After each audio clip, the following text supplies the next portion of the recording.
ইষ্টিকুটুম নাটকের পার্ট 311। গ্রামবাসী সবাই এক জায়গাতে উপস্থিত থেকে কঙ্কা আর সত্যকামের বিয়েটা দেয়। কঙ্কা আর সত্যকামের বিয়েটা হয়ে যায়। সত্যকাম কঙ্কার স্মৃতিতে সিঁদুর দিয়ে দেয়। সত্যকামকে স্বামী হিসেবে গ্রহণ করে। গোটা গ্রামবাসী সবাই সেখানে থেকে অনেকটা আনন্দ উপভোগ করে। বাহমনি অর্চি বাবুর দিকে তাকায়। তাদের বিয়েটা হয়ে যাওয়ার পরে তারা সবাই মিলে অনেক নাচানাচি করে, অনেক আনন্দ উল্লাস করে। তাদের ভিতরে অনেকটা আনন্দ বিরাজমান হয়ে থাকে। আনন্দ উপলক্ষে অর্চিবাবুর হাতে সর্বপ্রথম ভান তুলে দেয়। অর্চিবাবু সেটা খায়। এইদিকে পুলিশেরা এসে তারা ভাবে কিভাবে সত্যকামকে গ্রেপ্তার করা যায়, কিভাবে সত্যকামকে ঘিরা যায়। তারা প্ল্যান করতে থাকে। মারানগুলোর ওখানে সবাই আনন্দ উৎসব করতে থাকে। তারা অনেক নাচানাচি করে। তারা কেউ কোনো দিকে খেয়াল করে না। তারা সবাই নিজের আনন্দের ভিতরেই থাকে। যদি একটু খেয়াল করতো তাহলে হয়তো বুঝতে পারতো। হঠাৎ করে পুলিশ চারিদিক দিয়ে ঘিরে সত্যকামের দিকে পিস্তল তাক করে বলে যে you are under arrest Satyakam. Satyakam কোনো কিছু বুঝে ওঠার আগেই কোনো কিছু বুঝে ওঠার আগেই এরকম অঘটনটা ঘটে যায়।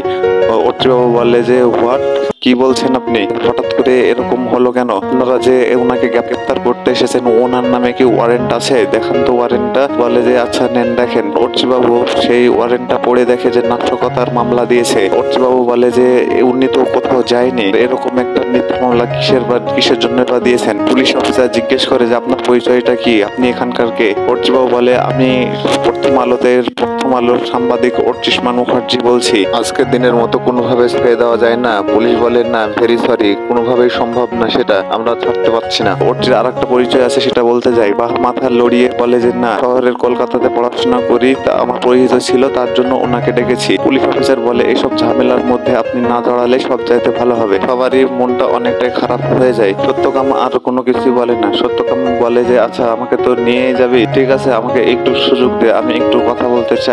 কথা বলে। কথা বলার পরে কঙ্কার কাছে আসে। কঙ্কার কাছে এসে কঙ্কা কান্নাকাটি করে। কঙ্কাকে বলে যে এই কঙ্কা, তোর চোখে যেন কোনো জল না দেখি। বিপ্লবীর বউয়ের চোখে জল মানায় না। আমি ঠিকই ফিরে আসবো, আর তুই যদি কান্নাকাটি করিস তাহলে আমার লড়ার শক্তিটাই কিন্তু থাকবে না। শোন গোটা গ্রামবাসী, তোরা আমাকে গ্রেপ্তার করা ছাড়া তাদের তো আর কোনো উপায় নেই। আমাদের আন্দোলনটা আরো বেড়ে যাবে। সত্যর জয় সবসময়ের জন্য হবে। সত্যকে ঢাকার জন্যই তাদেরকে এরকম পদক্ষেপ নিতে হয়েছে। তোরা কোনো চিন্তা করিস না, তোরা তোদের মতো কাজ কাম চালিয়ে যা। আমি অবশ্যই তোদের কাছে ফেরত আসবো। জামাই বাপ তুই এদিকে খেয়াল রাখিস। কথা বলে সত্যকাম চলে যায়। সত্যকামকে নিয়ে যাওয়াতে গোটা গ্রামবাসী সবাই অনেকটাই কষ্ট পায়।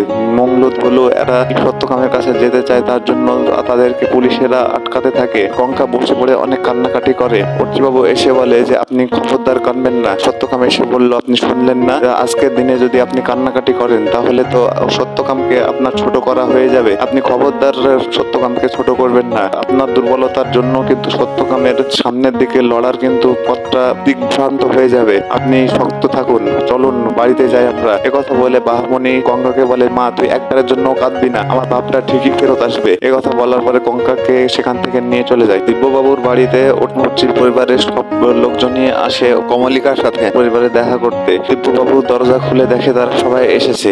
তাদেরকে জিজ্ঞেস করে যে ও আপনারা এসেছেন। অনু জিজ্ঞেস করে যে আপনারা হঠাৎ করে কি মনে করে আসলেন, বলেন তো আপনারা কিসের জন্য এসেছেন? তখন তারা সবকিছু বলে যে আমরা কি কারণে এসেছি আপনি কি বুঝতে পারছেন না? আমাদের বৌমার সাথে দেখা করার জন্য এসেছি। অনেক কাজে চাপ আছে বলছে, কিন্তু তারপরও আমরা আসলাম। বলে যে এসেছেন তাই বলে এত কিছু ব্যাখ্যা দিতে হবে? আসুন বসুন তো। কথা বলে আর সবাইকে বসতে দেয়। বসতে দেওয়ার পরে দিব্যবাবু কথাবার্তা তাদের সাথে বলতে থাকে। অর্চির সাথে কমলিকার বিয়ে হওয়ার পরে প্রথম পূজা আমাদের বৌমাটা যদি সেখানে না যায় তাহলে তো আমরা মনের দিক থেকে শান্তি পাবো না, তার জন্যই আমরা এসেছি। দিব্যবাবুর মা বলে আসলে আমার কেমন জানি মনে হচ্ছে যে আপনাদের ছেলেটার জন্যই আমাদের মেয়েটা খুব একটা ভালো নেই, অশান্তিতেই ভুগছে। আমাদের মেয়েটা তো কখনো কোনো সময়ের জন্য বলতে পারে না, ও সব সময়ের জন্য চুপচাপই থাকে। অর্চি অনেকটাই কাজের মধ্যে আছে, তো তার জন্য আসতে পারছে না। যদি কাজের মধ্যে না থাকতো তাহলে হয়তোবা চলে আসতো, আর আসার পরে হয়তোবা কোথাও কমলিকাকে যেতেই দিবে না। দিব্যবাবু বলে যে না, আমার নিজের ধারণা আছে যে আমার মেয়েটা মনে হয় খুব একটা ভালো শান্তিতে নেই। জিজ্ঞেস করে যে আমার ছেলেটা পলাশপানিতে আছে, তার জন্য কি আপনাদের এরকম ধারণাটা? আপনারা যদি একটু বলতেন। দিব্যবাবু বলে যে না, আমার অন্য একটা ধারণা আছে, আর আমি পুরোপুরি ভাবে যতক্ষণ না শিওর হচ্ছি ততক্ষণ আমি আপনাদেরকে কোনো কিছুই বলছি না। ছেলেরা এখনো পলাশপানি থেকে আসেনি, আপনি কিভাবে আশা করছেন যে আমার মেয়েটা আপনাদের বাড়িতে যাবে? জয়া চা দিতে আসে, জয়াকে বলে যে জয়া তুমি ভালো আছো?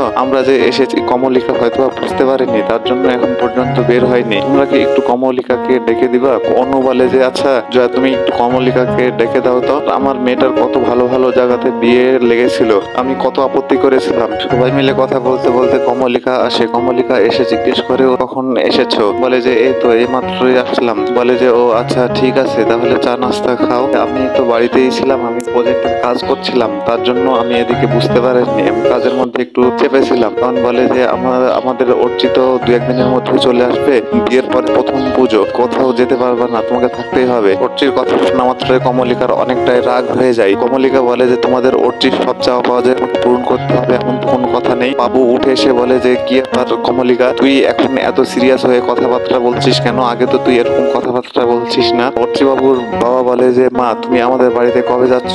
কমলিকা বলে যে তোমাদের বাড়িতে, আচ্ছা টুক করে একদিন যে ঘুরে চলে আসবো। বাবু বলে যে তুই কিন্তু বোন এভাবে কথা তোর বলাটা ঠিক হচ্ছে না, তুই কিন্তু পরের মতো কথা বলছিস অনেকটাই, তাই মনে হচ্ছে আমার। কমলিকা বলে যে দেখো, আমি ইম্পর্টেন্ট কাজ করতে করতে বের হয়ে এসেছি, তোমরা যদি কিছু না মনে করো তাহলে আমি এখন যেতে পারি। এ কথা বলে কমলিকা সেখান থেকে চলে যায়। অর্চিবাবু পরিবারের সবাই অনেকটা হতবাক হয়ে যায়। বাবু আর অর্চির বাবা দুইজনের মুখের দিকে দুইজন তাকিয়ে থাকে, তার মনে মনে অনেক কিছু ভাবতে থাকে।